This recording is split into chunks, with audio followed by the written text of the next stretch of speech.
L'ancien président de la République du Bénin, Thomas Boniaï, sera écouté ce vendredi 7 juin 2019 par le cabinet du juge d'instruction Aubert Kodjo du tribunal de première instance de Cotonou. Cela fait déjà un mois que l'ancien président Boniaï du Bénin n'est pas sorti de son domicile depuis les émeutes post-électorales en début mai. Alors que le gouvernement dément toute assignation à résidence de l'ancien chef d'État, un bureau mobile de la police républicaine a été établi à l'entrée du domicile de Boniaï.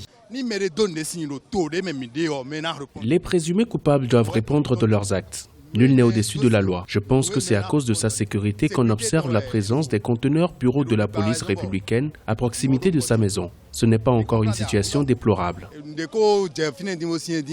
La situation sociopolitique du pays notamment et celle de l'ancien président Boniaï avait attiré l'attention de plusieurs organismes de défense des droits de l'homme, dont l'ex-chef d'État français François Hollande.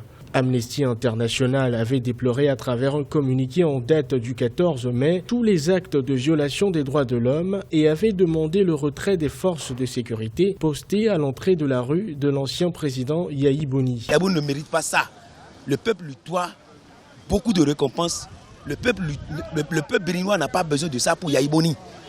Le peuple béninois veut que Yahi Boni soit mis en liberté. Parce qu'après tout, il a servi le peuple. Il a aidé beaucoup de personnes, il a aidé beaucoup de gens. Aucun président, ancien président au Bénin n'a vécu ce sort que Yahi Boni est en train de vivre aujourd'hui. L'ancien président de la République du Bénin, Thomas Boniaï, a formulé un recours contre l'État béninois pour torture morale et autres violations des droits de l'homme. La plainte a été déposée à la Cour de justice de la CEDEAO le vendredi 17 mai 2019. La répression post-électorale a occasionné au moins 4 morts selon Amnesty International.